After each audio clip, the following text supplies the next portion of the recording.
If that's how the land lies, the poor child's doomed. A death warrant sealed and delivered. By you, gentlemen, if you remember, as well as by me. You heard the order, agreed it with me, if only by your silence, did you not, before the criminal was known? We'll have no more shilly-shallying. Take them away, lock them up, keep them under close guard. It's time they understood they are women and their proper place in this society. There's nothing like the immediate threat of death to soften up their rhetoric, make them look reality in the face.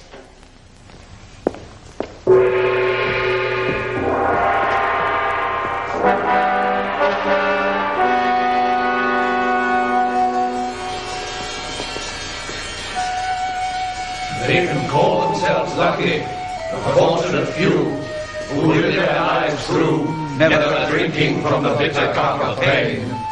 But when one unlucky family incurs the gods' malignity, from generation to generation, they must swallow the bitter potion again and then again.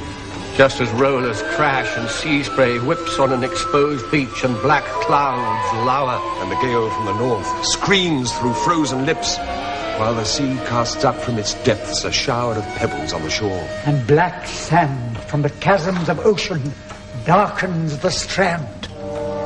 On every descendant of the ancient line of Labdacus, divine and merciless retribution falls. In the unremembered past, some unforgiving Olympian cast the weight of his vengeance on the whole race. So that agony, destruction, disgrace destroys son and daughter and darkens their halls with tragedy. The cold hands of the dead reach out for the living, and no one is spared. Another generation sheds its blood.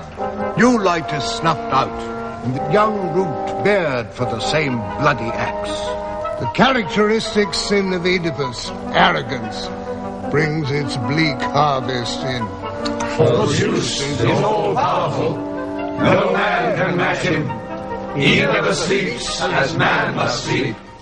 And time, which leaves its mark on fair complexions and dark, can never engrave his face, or dim the brightness of his palace, where the gods keep their ageless court at the utmost peak of sublime Olympus. Zeus is master there, and well did that wise man speak, who said that past and future time he holds in his hand by right. And that those who climb in their greatness or wickedness beyond the permitted height, he brings to destruction and despair. But all men hope, and some have ambition. far-ranging birds that never tire, whose wings bear some to their own good, and others in a more frivolous mood To the brightly lit pathway that leads to destruction And disaster. And the merciless fire. And no man can claim to have understood hope or ambition till the flames burn under his feet. And the once solid wood of his life is reduced to its last condition. Ashes and dust. A wise man said from out of the depths of his inspiration, When a man commits crimes and is proud of the action, a flaming sword hangs over his head.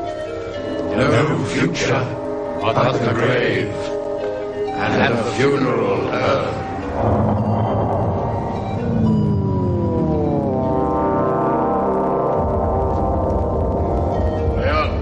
Here comes your youngest son, desperate with grief. that his future bride should be so brutally denied. all his hopes of happiness gone.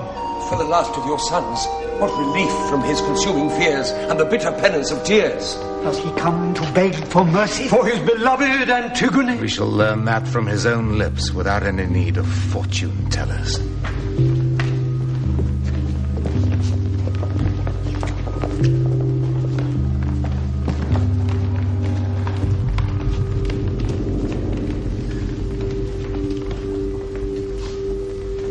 My dear son, I don't doubt you've heard the news of our final decision. The condemnation of your former fiancé. You come here, I hope, not in any spirit of anger against your father, but understanding that we are always comrades, and my love for you is unshaken. I know I'm your son, Father. I understand the depth of your experience in matters of state, and I try to follow and benefit from it whenever I can. Any marriage would be worthless to me that didn't have your approval and love. Good fellow. Well said.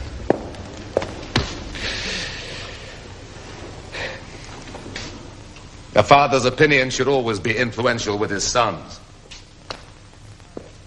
And fathers with young sons, when they pray for them, ask especially that they should grow up to be loyal, reliable, obedient, the first to strike at their father's enemies, just as they are the first to support his friend.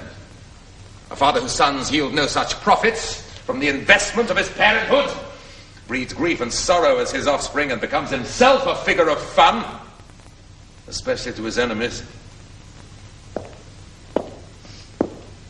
Don't be taken in, boy. Don't let any woman ensnare you by exploiting her sexuality or any of the attractions that lure infatuated men into submission. God help the lovesick fool who marries a dominating woman. Passion never lasts. And a cold bedroom breeds cold hearts, anger and bitterness. But there's no hatred so violent as the hatred of two people who were once in love. Get rid of her, my boy. This girl's an enemy, no good to you or your best interests. Kick her out. Let her find herself a husband that suits her among the dead. Don't deceive yourself. She has been openly apprehended performing a criminal act against the state. She's a confessed traitor. And if I were to spare her life, I too would betray the state and its law and everything I stand for. I will not do it. And she must die. Let her pray to Zeus till she drops. Let her assert she stands for family love and ancient virtues and all the rest of it. If I tolerate treachery in my own house under my very nose, how can I crush subversion anywhere else in the city or in the state at large? The man who rules wisely within his own family is more likely to make sensible judgments in political matters, in his direction of the state. To pervert the law, to twist it, to serve one's own ends or the interests of one's relations, that cannot be allowed, neither in states nor in cities, and will not be allowed by me in any circumstances. Unquestioning obedience to whomsoever the state appoints to be its ruler is the law, as far as I'm concerned. And this applies to small things as well as great ones, just or unjust, right or wrong. For who is to choose these things but the king? The man who is wise in his direction of his family will be equally firm in power. His wisdom will be equally remarkable, whether as king or indeed as subject. In times of war and national danger, he will be the man you can rely on, the man you'd feel safe with fighting beside you in the front rank when the battle becomes critical.